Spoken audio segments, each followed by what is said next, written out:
Michael and Dr. Nandu, thank you so much for joining me today. I really appreciate it. And as we've been talking a bit before we were meeting today, we would like to have a really detailed discussion to unpack the topic of continuous glucose monitor usage in people with and without diabetes, because it's a growing trend in the market everywhere, not just here in the UAE or not just in the GCC. I see people in the US talking about it, and people are taking notice of it. And what that really means, is it useful? Is it helpful?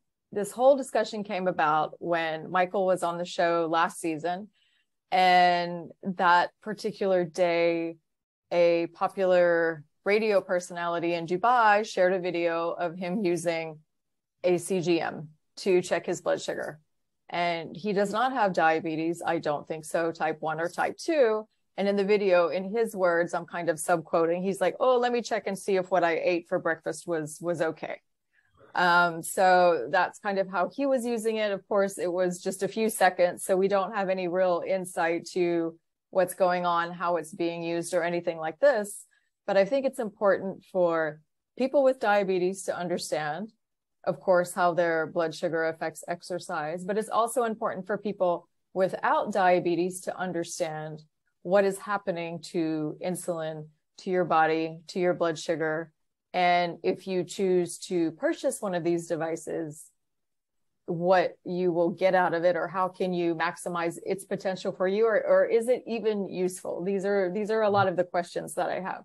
So with that, having said all of that, Dr. Nandu, I would like to start by asking you, can you please explain to us what is happening in our bodies biologically when we exercise, with and without diabetes? So in exercise, our muscles are using glucose, primarily glucose. And actually, to get glucose into cells, you need insulin. So you need insulin on board for exercise, and that's true with or without diabetes. And when the glucose unlocks the door, rather the insulin unlocks the door, the glucose can get into the cell where it can be used by the muscle tissue. Now, muscle metabolism is not 100% efficient, so you do generate some non-aerobic substrates, things like lactate and certain other chemicals, but so it's not 100% efficient, it doesn't 100% rely on glucose, but it mainly relies on glucose. So this is why the process of exercising is helping your body if you have diabetes, because you're using glucose without insulin, or at least with only a small amount of insulin, just enough to unlock that door. And the glucose is being used as a fuel for the muscle. Now, other tissues like your brain, that can take glucose with or without insulin, but muscle absolutely needs insulin with or without diabetes. Now, some of those chemicals that are generated by glucose metabolism are passed out into the blood and sort of re-energized, if you like, by the liver, something called the Cori cycle, and generate more fuel, so you can actually continue to exercise. And so humans have a remarkable capacity for endurance exercise, although not perhaps in my case, but you know, people can do remarkable endurance feats like running marathons. I don't know if Michael's a marathon runner. He looks like he might be a bit of an exercise fiend. Marathon runner, no.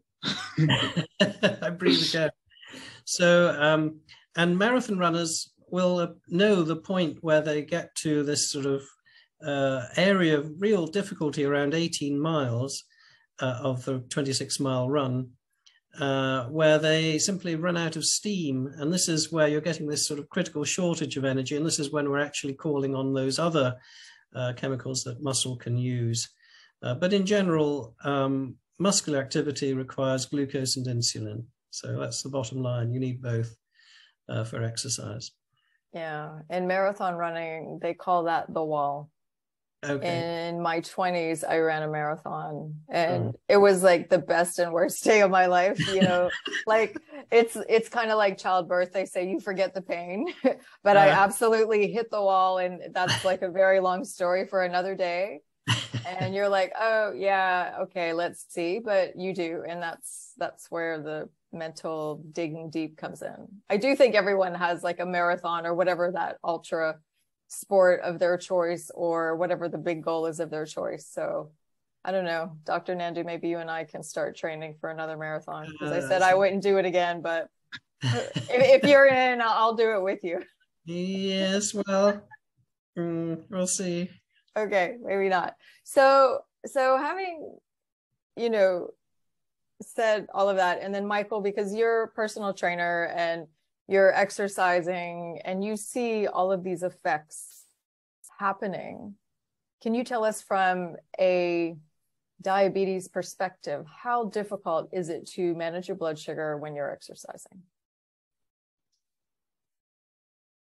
When you're exercising, you always have to, for me, you always have to prepare for the worst. So first thing I would say is make sure your blood sugar is at a good place before you even start exercising.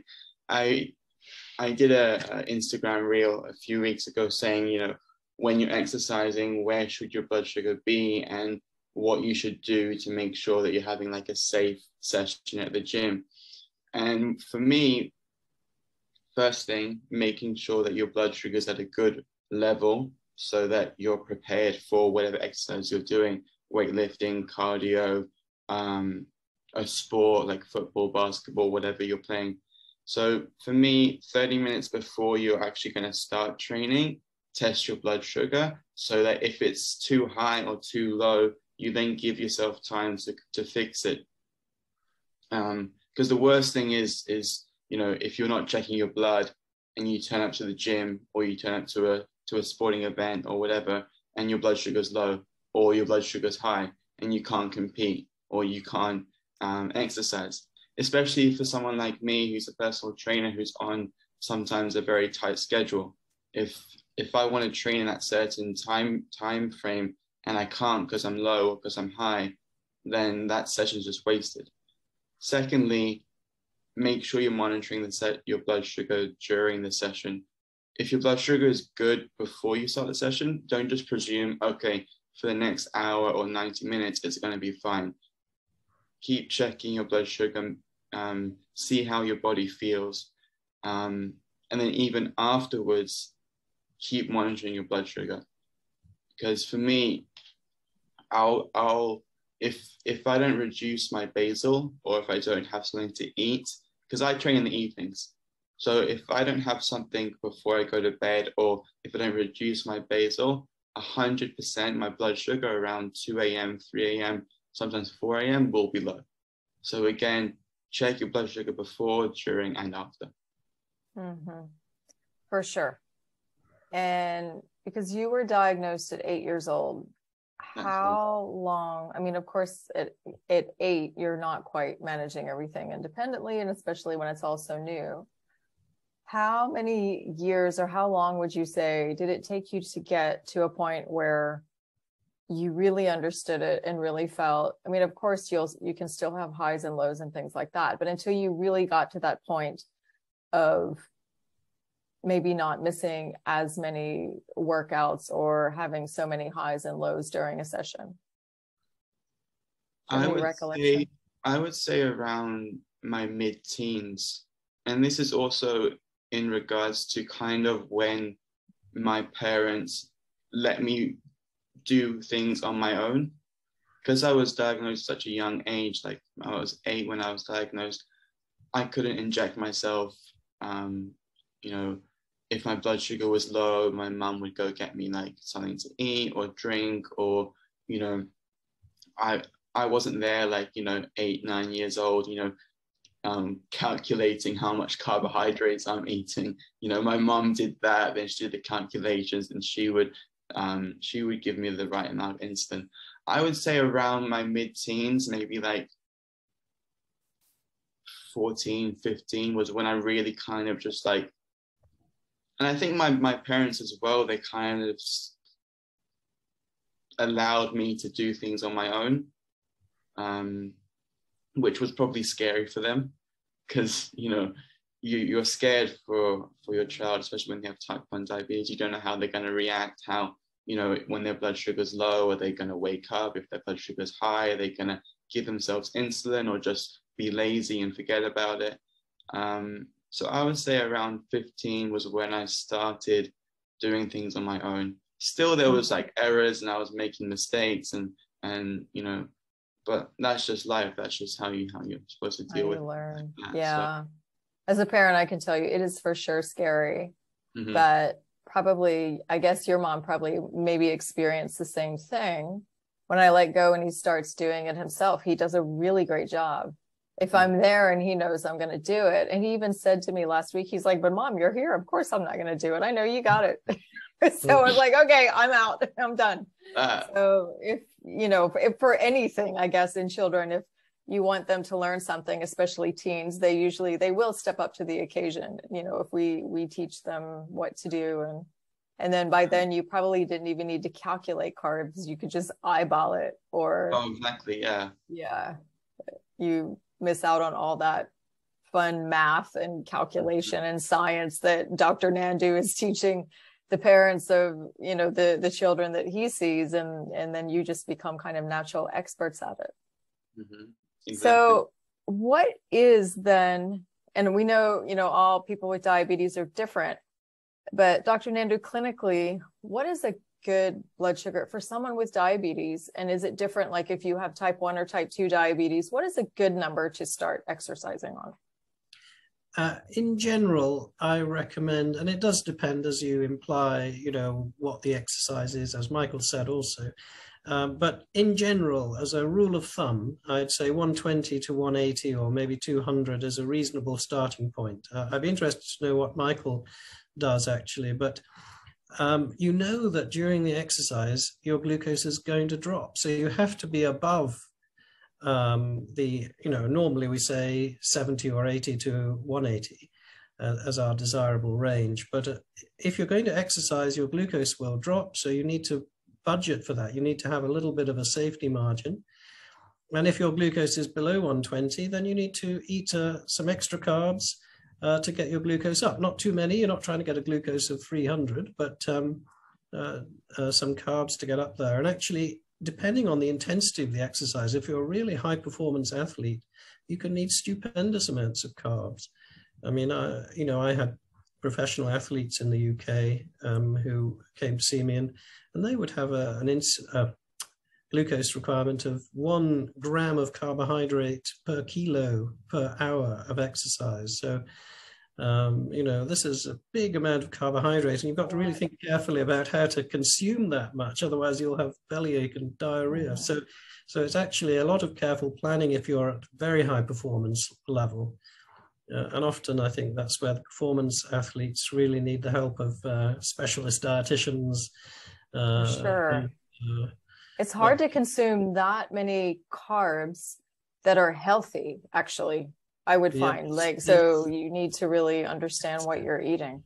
I don't think it's necessarily going to be healthy if you're to get that volume of carbs in. I mean, for those, you know, high intensity sports, I think, you know, for your regular, you know, soccer at school, it's not going to be quite as intense, but in general, and I'd be interested to know what Michael thinks, I would say 120 to 180. As a starting point. And if you're above 180 to 200, then you need insulin to bring your glucose down into target, because if you exercise and you're insulin deficient, you can potentially push yourself into a really bad situation, making ketones and getting unwell. Michael, what do you, in answer to that question, what is your kind of desirable blood sugar? I agree with Dr. Nandu. I feel safer being on the higher side. When I say higher side, again, I mean like 160, 170, because then at least I feel, you know, like safe enough that, okay, if I am going to train, because if you're, you know, a little bit lower, like even if I'm like, you know, 120, 110, 100, I still wouldn't feel safe exercising, because I know that within 10 minutes, 15 minutes, it could start dropping. So yeah, so I would rather be around, 150, 160, 170, but also when your blood sugar is high, I almost forgot what I was going to say. When your blood sugar is high before you start training, something that I do, if your blood sugar is high and it's not going up anymore, like on the freestyle Libras, they have the arrows that go like this or like this. So you can see if your blood sugar is like really spiking up, or if it's just staying high. If your blood sugar is just staying high and you give yourself a correction before you exercise, what I do is I don't give the full correction, because I know that with the exercise and the correction, I'm going to spike down really, really quickly. So my recommendation is like do 50%, 60% of what it recommends, and then you can go exercise. Yeah, that's similar to what we do too. If Aaron is going to exercise or play sports and he's around 120, I get a little uncomfortable and nervous. There's been times it surprised me, but yeah. 120 is like the, if you're exercising, 120 is the 70, it's the absolute lower limit of what we're recommending. So I think it's fine. If you prefer to be a little bit higher, that's not a bad thing, as long as you're in control overall. So exercise is a very good strategy for managing high glucose, provided it's not crazy high. So it's often a good alternative to having extra insulin, and drinking plenty of fluid to keep you hydrated, of course. Dr. Nandu, I actually have a question for you, because even I'm not 100% sure how to answer this sometimes, and maybe I should, because I have been a diabetic for such a long time. But a lot of my colleagues or just friends who are personal trainers as well, they understand that with a diabetic, it's dangerous to train when your blood sugar is low. But why is it dangerous to train when your blood sugar is high? So actually, that's a very good question, Michael. It depends why your glucose is high. So if your glucose is high because you're lacking insulin, then the pouring out of stress hormones that goes with the exercise drives up your glucose, and you cannot actually use the glucose because you don't have that insulin to unlock the key to your muscles. So you actually then start getting inefficient metabolism, and you start making ketones. And so you can actually push yourself into ketoacidosis if you exercise at high glucose levels when you are lacking in insulin. If you know you definitely have enough insulin on board, and your pump is working, or you definitely had your insulin shot, then you can try to exercise with high glucose, but you're simply not going to perform very well. I'm sure you've noticed that if your glucose is high and you just go on and do it anyway, that actually you're less good at the exercise. So in general, for performance, it's better to have a good glucose. I mean, I absolutely fine, 160, 180, it's not a problem. But if your glucose is 250, probably you should be thinking about, well, why is it 250? Is exercise going to make me unwell? So if you've got insulin on board, you're safe. But that's the key question. That's a really good question. I'm glad you asked that. Excellent. Now I know. No, it's good. The other day, I don't talk about my son's stuff too much, but he's a typical teenager. He didn't feel like walking the dog. He's like, oh, but my blood sugar's too high to exercise. I'm like, dude, it's not exercise. It's walking the dog. Wow. It's probably going to help. And I've never thought of that excuse. I could have never thought of that. I know. I was going to ask you, Michael, if you ever used that one, because I was really clear about it at school when, if Aaron's blood sugar was at a certain level, because I didn't have, and still we don't have a CGM where we can share the data and I can see it to say, is this good or bad? And they couldn't always call every time. So, we just put that threshold. I think it was, if it was above 250, he shouldn't really participate in sports, because also with small children, they can run, things can change really quickly. But yeah, so now he figured out, he's clever. Yeah. I'm not saying you're not. Like, I'm sure your mom's heard, you know, a lot of things when you were younger too, but Now I'm gonna think, sorry, Mom, can't empty the dishwasher. My blood sugar's high. Sorry, yeah, Mom, it's can't take out the activity. bins. My blood sugar's high. Okay, young teens and adolescent children with diabetes, if you are listening with your parents right now, don't do it. Your parents will know what. Don't do it. Don't do it. Your secret's out. So we talked about, you know, clearly people exercising with diabetes, and people that might be listening that are using CGMs and they don't have diabetes. Up until this point, they were probably thinking, oh my goodness, I need to go get my blood sugar to be 160, but they have a functioning pancreas. Yeah. So that is not, I assume, Dr. Nandu, correct me if I'm wrong, but not likely going to happen. No, so if you don't have diabetes, your metabolism is normal. I mean, there can be situations when it's not completely normal. Then you should have no problems with exercising. So we make glucose in the liver and the kidneys to a certain extent. So we can actually make glucose in real time as we need it, depending on the nature of the exercise you're doing. So it's not a problem. You don't have to think that, oh, gosh, my glucose will fall during exercise. It will go down a little bit, actually, but not to a significant extent. You're not going to become severely hypoglycemic. So if you were to check the glucose level of marathon runners as they breast the tape at the end of that horrible 26 miles, then you would find quite a few of them with glucose levels in their 50s and 60s, but it's not a dangerous low level. So, yeah, considering you just ran a marathon, and if you're, you know, if you weren't eating during that time, or there's a lot of different things that can happen. So then, just direct question, wearing a CGM, if you do not have diabetes, to track your health and sports and different things, is it useful? So I think there are two situations to consider. So one is the performance athlete who's just wanting to see how, you know, particular foods affect them and how that correlates with other aspects of their performance. And so I think most high-powered athletes nowadays, you know, anyone in an Olympic training squad will be having, you know, we're wearing continuous glucose monitors. I mean, professional cycling has banned the wearing of continuous glucose monitors because it sees it as an unfair performance advantage, because it does help you if you know your glucose and what you need, and at the time you need it, it can help you. And the other situation I would say is that it could be useful is if you have health issues and that you know, potentially may have pre-diabetes, or you have some concerning symptoms like, you know, severe fatigue 2 or 3 hours after eating, and you're thinking, well, am I getting low blood sugar? So there are situations, and actually as a diagnostic tool for type 2 diabetes, it's really excellent. I mean, the problem is it's relatively costly compared with the doctor ordering a blood test.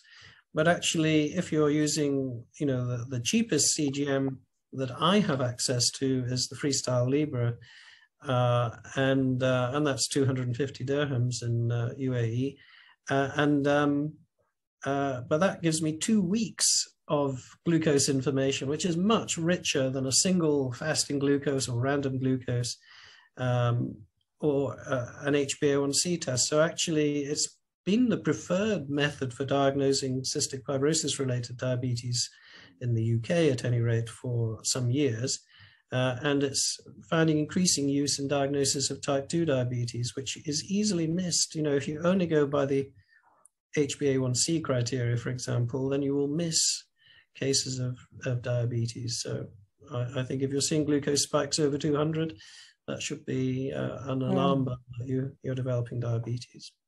And if you see a glucose spike over 200, are there any other, like, what if it's like 180 or over 150 or something like this?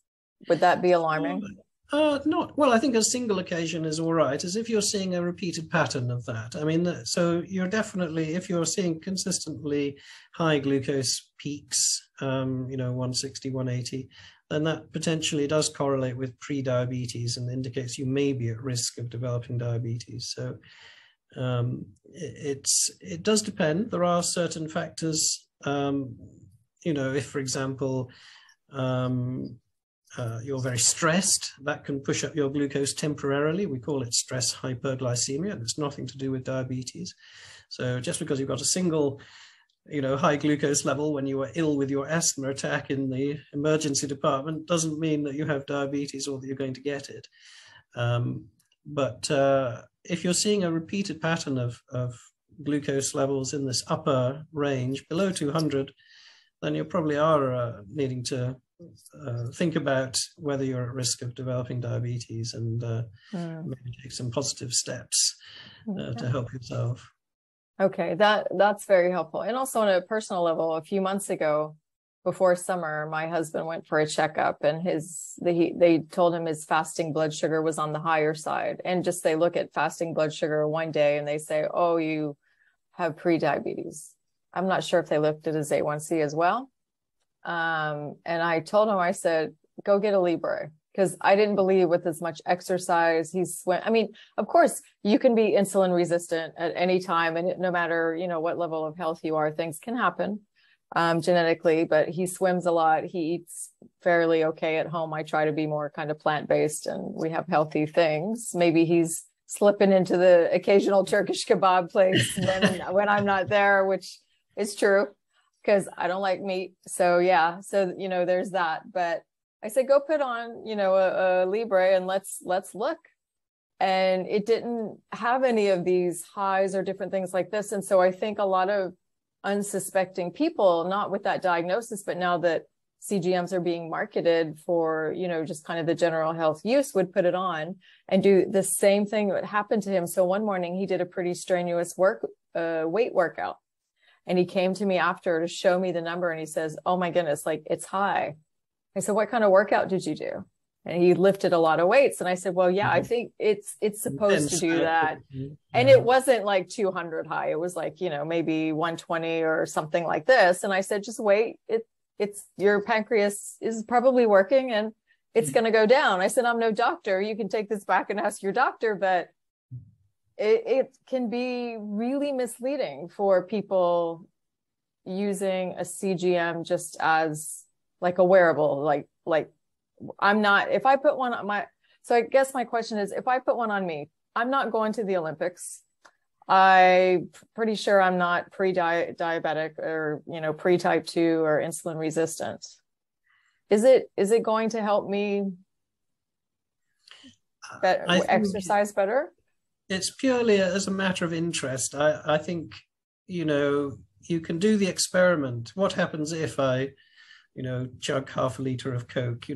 What happens? If you really wanted to explore, what's happening or what can happen, then that's one way of finding out. I think, the value that adds is probably limited. I think it's more of, a lifestyle choice then, isn't it, to use it? Mm-hmm. But I think certainly for people who are doing serious exercise, it's really valuable. But I'm less, what can I say? I'm less convinced of its general use. But I mean, there may be some specific groups, the person who's having recurrent low blood sugars, for example, or thinks they are, then that's a good use. So if it's not going to be harmful, try it for 2 weeks, see what happens. For sure. For sure. So, Michael, I want to ask you this question, because living with diabetes and all of its challenges, and also having special insight into the world of exercise, health, and nutrition, what are some of your thoughts on this sudden trend of having it as a casual wearable? I was just thinking about it now when you guys were saying, people are checking their blood sugar and they're not diabetic, and their blood sugar is a little bit high and it's 170, 180. I can't help but think, if you're not a diabetic and you're deciding to wear one of these glucose measuring devices, would that not bring more stress to your life? because if for most of your life you don't check your blood sugar on a daily basis, like on average, I check my blood sugar between 5 and 8 times a day, sometimes more, sometimes less, just depending on how you are. If you're not a type 1 diabetic or type 2, and you're not used to checking your blood sugar on a daily basis, and then suddenly you see these Freestyle Libras and the other measuring devices out there, and you start wearing it, and you start checking your blood sugar, like, 3 times, 4 times, 5 times, after exercise, before exercise, after a stressful meeting, after a walk, after a run, whatever. And you check your blood sugar and you just went for a run and it's 170, 180. You must be freaking out, being like, oh my gosh, it's high. What do I do? What do I do? And if you do that on like a daily basis, that must cause you more stress. So I don't understand why you'd want to do that. Well, let me ask you my question, Michael. If you had known that you were going to get diabetes, would you have wanted to know sooner? Of course, yes. So that's the thing. So if you're really hitting the 170, then that's, so with exercise, 140, 150, I can accept. But I think if you're up at that, 170, 180, then probably you do need to be taking active, positive steps to avoid, or at least to prepare for what's coming. So that's right. If it's happening on a regular basis, then yeah. I never thought about the stress part of it, but there was a time, I don't know if I told you this story before, Michael, where it was evening in winter in Dubai. I was sitting outside, so that's how I know it was winter, and I had some dragon fruit and something, yogurt, and I think it was a fruit yogurt, so there's a little bit of, sweetness and carb to it. And then I think just for fun, I put a scoop of ice cream on top of it. And then probably not a direct result maybe from eating that, but maybe how I ate that day or something, I started to feel a little shaky. I was like, this is strange. This doesn't feel normal. So I went and got my son's glucose meter and I checked my blood sugar and I was like 140 or 160. I can't remember. It was an even number, but I was seriously stressed out. I was so stressed. Because, one, you start thinking of life and the whole irony and how cruel is that, that, or is it, or then will my son feel, better because he's got another person in the family that could be diabetic, all these crazy different things going through my head. Like I'm overthinking everything. I didn't sleep that night.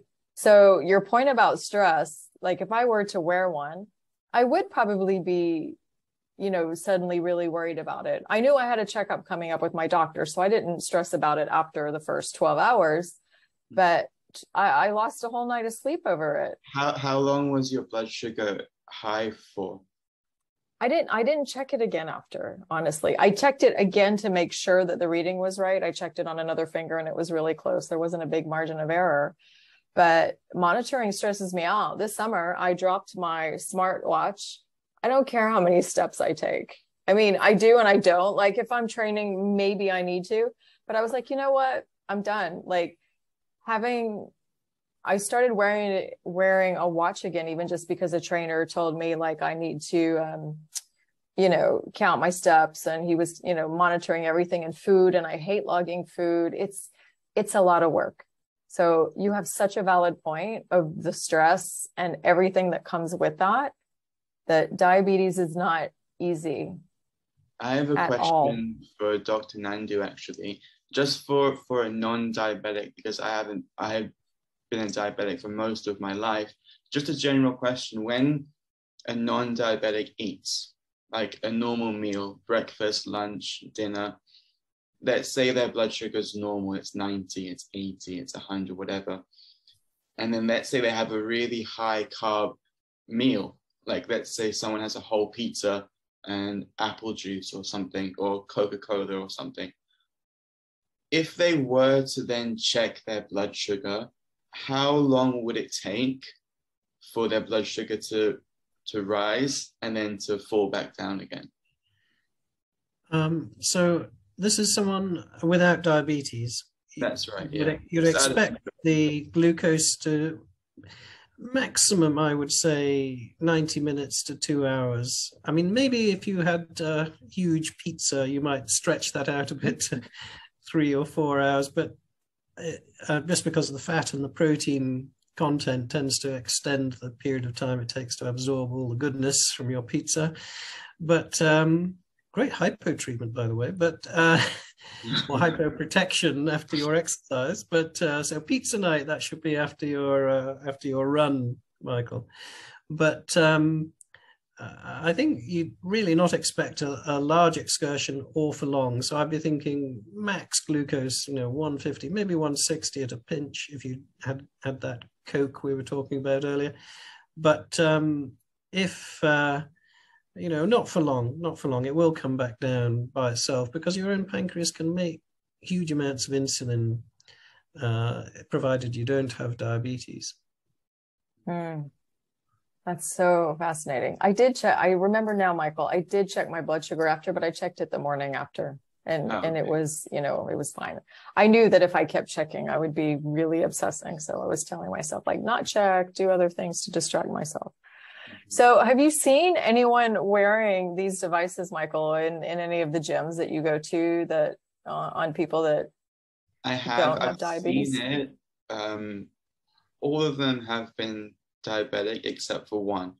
I'm not sure if I told you maybe last time we spoke, but I went to Oman earlier this year during Ramadan, and I went to the hotel gym, and I was the only one in the gym. Then this guy came in, and he looked Arab. I think I didn't ask him where he was from, and he was wearing a Freestyle Libre. And every time I see one, I get kind of excited because I'm like, oh, fellow diabetic, how long have you had it for? How are you managing it? All these questions, And he was like, oh no, I'm not a type 1 diabetic. I just wear it just to check my blood sugar readings. And I was like, oh, okay. And I was like, have you noticed anything strange, anything peculiar? And he was like, yeah, every time, he says he plays tennis a lot, and he says every time he plays tennis, like an hour after or something, his blood sugar spikes up and it goes really, really high. And when someone says really, really high, my mind's going like 250, 300, like crazy. And I'm like, oh my gosh, that's really, unusual. And I was like, how high do you go? And he was like, oh, one time I went to 158. Like, oh, wow. Like, and I said to him, I was like, that's not bad, like that's still like within range. And he was like, yeah, but I needed to see, so I check it every time now. And I'm like, okay. So that kind of, I was like almost in shock. Like, why do you need to? Again, Dr. Nandu's raised a really good point. And now every time I say it, I'm going to think, maybe, if I knew I was getting diabetes, would I want to know earlier? And that makes a lot of sense. But still, I was like, very strange. Yeah, I don't think a lot of the marketing around the casual use of it is not find out if you have diabetes earlier. I think it's great to wear it to find out if you do. And considering the anticipated growth with type 2 and pre-diabetes for the future, a lot of us should, try it. But it's not marketed in that way. It's, like, hey, it's the next kind of like cool thing. That is so interesting. My son's blood sugar spikes after tennis. That is really, fascinating. And then, your excitement about seeing another person with type 1, I get the same way. This year on the beach, I saw two people. I saw a young boy and an adult with Libre. And you can't help but like, you're not staring in that bad way. You're like, oh my gosh, it's like one of us, right? Like someone that after years, when your child goes around and doesn't see anybody with diabetes, and unfortunately it's growing and now you see more people. But actually today it was so interesting because one of the groups that I follow in social media, a mom put this kind of meme, and it's like a Venn diagram of people, you know, that need diabetes, and it's type 1, type 2, insulin resistant. And then there were like sports influencers, they called it in the meme, but they weren't even part of the Venn diagram. They were just out in a blob, not even like in a circle to make it like nice. And, you know, which is a little bit harsh, but yes, there are some people doing it as like the influencer thing. And one of the comments under it that really broke my heart, she said, every time my child sees one, they run up to this person thinking that they're type 1 like them, and then they're not. Oh. And they don't understand why this person's wearing this device, but they don't need it really in that same way. And that's really heartbreaking. And then also other comments under it, people are struggling. They're not in this country. A lot of them, I think, are in the US and other places, and their insurance will not cover it, and they cannot afford it. Well, it's incredibly short-sighted of insurance not to cover the Libre. So in the UK, which is not, you know, renowned for generosity in the National Health Service, the UK government covers the Freestyle Libre and other sensors, actually the Dexcom One, which is unique to Europe, for patients with insulin-treated diabetes, because it's cheaper.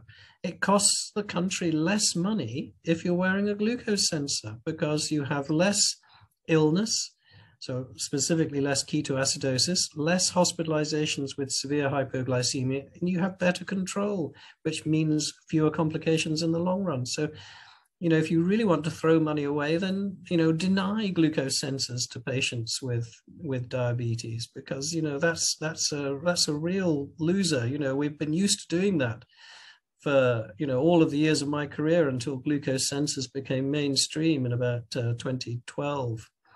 And it's the biggest single transformation in my life as a diabetes specialist, was the low cost, relatively accurate glucose sensors. And it's the most fundamental and important change in diabetes that there's been in my career. I mean, obviously there will be more exciting and changes to come in the future, I hope, but you know, if I had to name one thing that is different from when I started out in diabetes in the 80s, that's really transformed life, it's got to be CGM. Oh, wow. Sorry. I can't imagine what it would have been like being a diabetic in the 80s or 90s.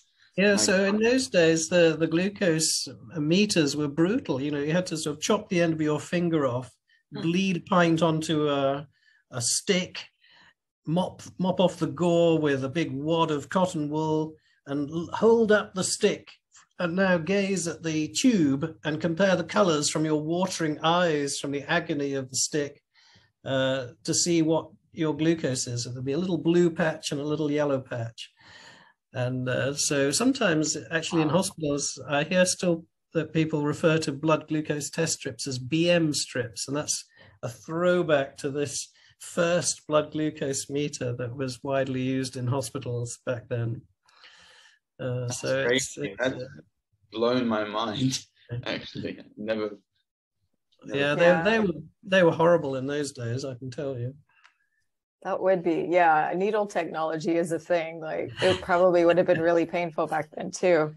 Yeah, I saw dabbing sticks, I think. Yeah, that's so challenging. So yeah, I agree. I would love to see insurance cover diabetes supplies. And I'm like the nerd mom that once several years ago, our insurance wasn't actually going to cover an insulin pump for my son. And I wrote a case study about why they would want to do that. But I also had kind of a case because they were denying it, although it was covered under the policy. Medical equipment and everything was covered at that time in the policy we had, but they still weren't going to cover it because they saw that expense and they said, no way. And I said, this gives, you know, for all of these reasons, and you can go read all of these articles. And in the end, they covered it, but you shouldn't have to have a background in healthcare management and quality and all of these things to convince an insurance company to one, give your child a life-saving device, but also something that's going to, like you pointed out, improve their healthcare outcomes for the long term and save the insurance company money. It just makes no sense. So yeah, I would love to see that happen. And so then, Michael, you said you saw like one person, doing this one time. And do you have any, other thoughts, or how do you feel about it becoming more mainstream, that they're continuously now, I see a lot more than one heavily marketed to people? Well, yeah, the one that I shared with you, Pam, on social media, their whole thing is that it checks your blood sugar, but it also checks your metabolism rate. Which again, I was like, okay. It's funny because I was really interested, and I was like on the Instagram page, and I'm not going to say the name. I'm not going to say, I don't even know who she is, but she was explaining what the usage is for and like why you should get it. And I was looking at her and I was listening, and she didn't even seem convinced. She was kind of like not very confidently selling this device. And I was like, I was shocked. Again, I sent it to you, then you sent it to me. I think we both sent it to each other. Yeah, I think we did. We're both watching the same things. Scratching my head, thinking like, what did I just watch? And that's why it's so great that we have Dr. Nandu here to sort of, give us more of an insight into why people might need to wear something like this if you're not a type 1 diabetic. But when I saw it the first time, I was just like confused, shocked, like, why would they need it? Well, that's a good question. Yeah, that's exactly why I always say anyone, like if they come to Diapoint and they have diabetes and they want help or support or coaching, and I say, who's your doctor? And if they say, I'm not going to one, I say, you must go to one, because even as many years as I've been managing it in my son, I'm no doctor. I can't explain the things that Dr. Nandu just explained to us and just, gave us an amazing lesson in all things insulin and blood sugar. And then, Michael, you're living with it for so many years. And even you asked Dr. Nandu questions. So this just, it doesn't show that like we don't understand, but it shows how complex and how complicated it is.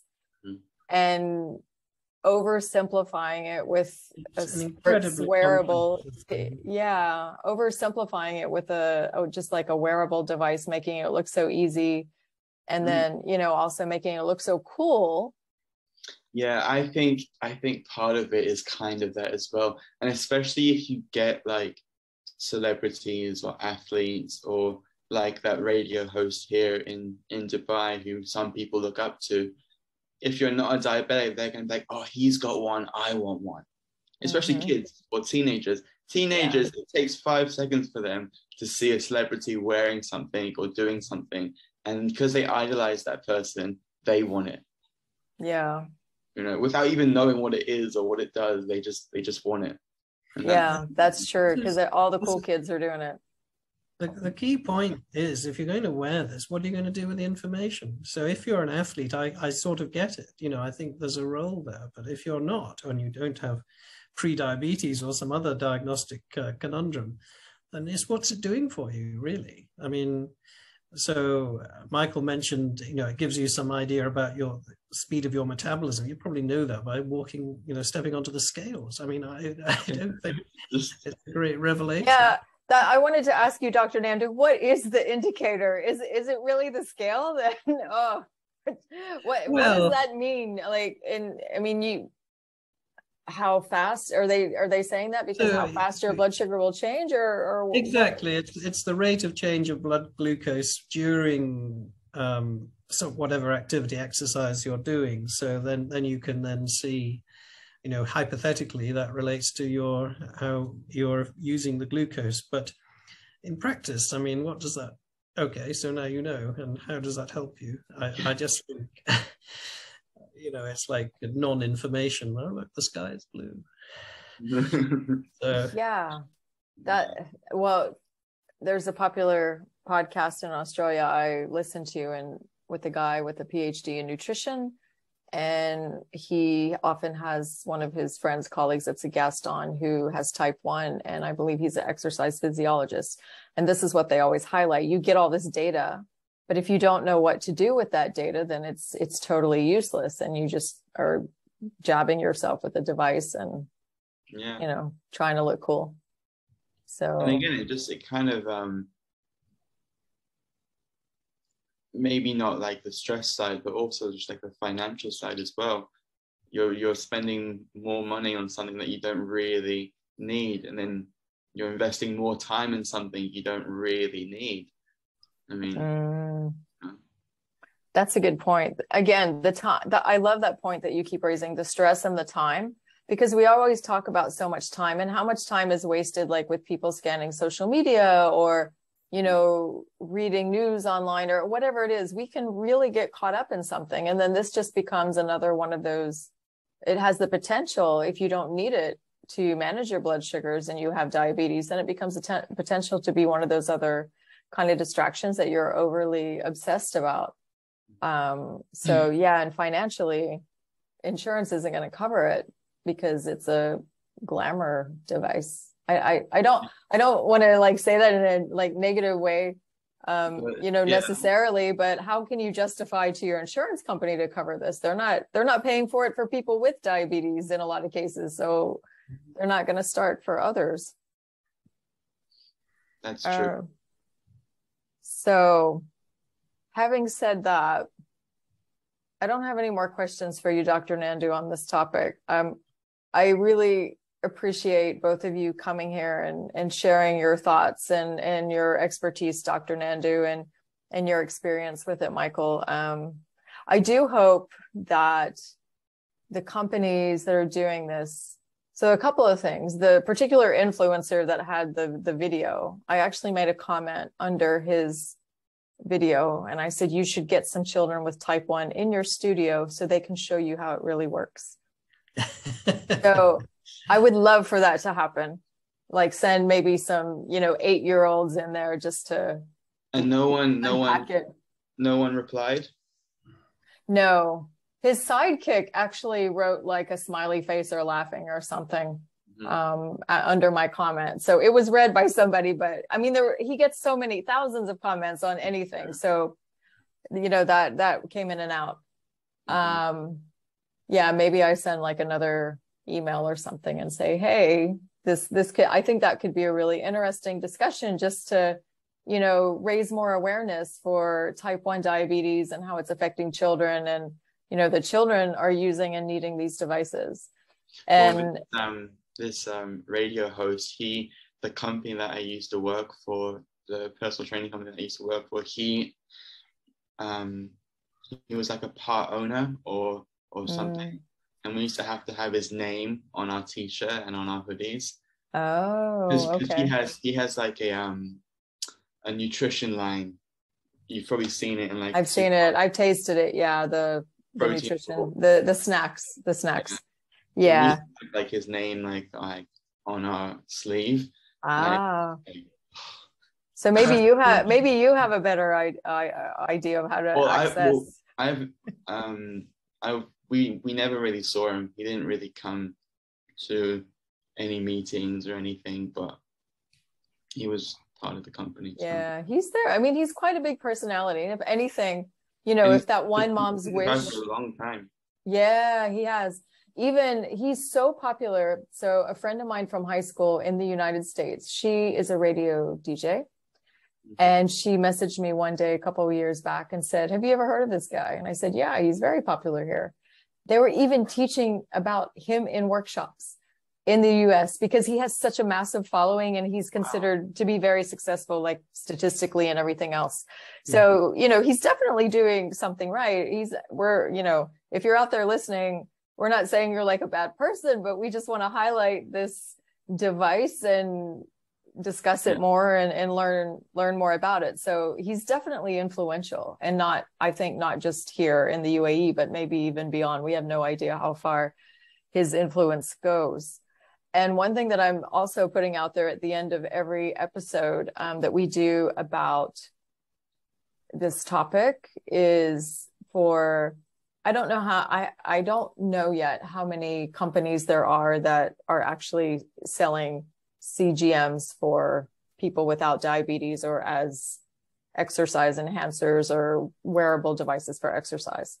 But if you're familiar with the shoe brand that was Todd's, and what Todd's did was when you buy one, they would donate one to someone in an underprivileged country. Oh yeah, they're kind of like the slipper shoes. Exactly. Yeah. Kind of like the moccasin espadrille shoe. And there's also a company in the US that did that with eyeglasses. If you bought, they were online eyeglass store. And when you bought a pair of eyeglasses from them, they would send eyeglasses to countries where children had trouble accessing eyeglasses. Yeah, see, that makes sense. So for you companies that are out there, you got big investment and you're doing this, I would love more than anything to see sell one and donate one to someone somewhere in need that has diabetes, particularly a child with diabetes that cannot access a continuous glucose monitor. It will help them immensely. Yeah, definitely. Because 250 dirhams for one device that lasts you 2 weeks. You add that up, that's not cheap. That's like 1,000, no, that's 500 a month. Some people, that's a minimum wage in some countries. Yeah. And with a lot of the countries that are struggling in the Middle East, they can't access it. So I think it would be wonderful if they could figure out a way to even work with some of those companies and where they can, make it then cheaper the way they buy it from them to donate it. I think that would be wonderful. If any outcome is coming from this, then I think that would be a beautiful one. Yeah. Ultimately, all healthcare costs are borne by the society in which you live, whether it's directly or indirectly. And, so it's much better to pay for upfront for something that helps you now to stop you getting complications and other problems that actually cost a fortune later.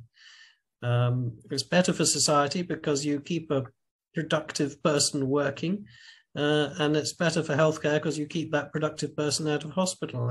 I'm really just incredulous that the obvious benefits of CGM are not recognized and that patients can't access them routinely through insurance. It's to my mind, it's foolish and short-sighted and sacrificing the future of those patients who can't otherwise afford it.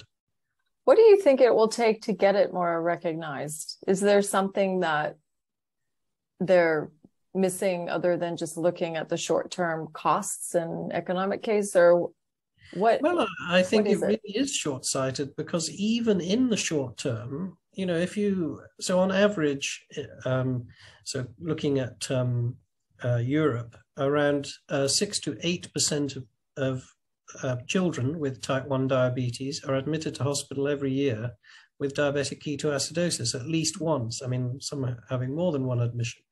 A single admission with ketoacidosis will cost tens of thousands of dirhams. I mean, it's nothing in comparison, to be giving them glucose sensors. Really, you don't have to save much in the way of admissions to hospital and serious complications and intensive care stays before you can pay for all of the sensors that society needs. So it's very frustrating. I mean, even, as I say, even the UK, which was relatively late to the party, recognizes that it's cheaper to use sensors than not to use them.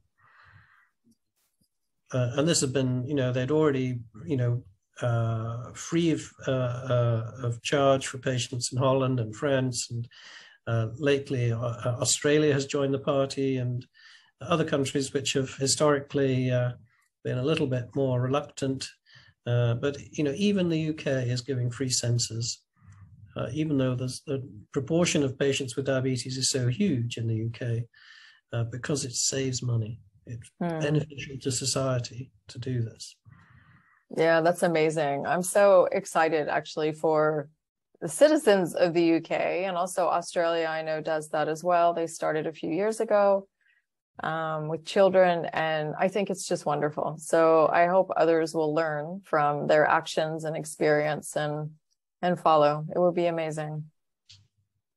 So with those wise words, I think we will leave you. Thank you again, Dr. Nandu and Michael, for joining me for this really interesting and I hope helpful discussion for those who were listening to make some sense of the CGM world. And I look forward to seeing you both again soon. Thank you so much. Thank you very much. Have a great day. Michael, thank you. Nice to meet you, Dr. Nandu. Thank you. Thank you.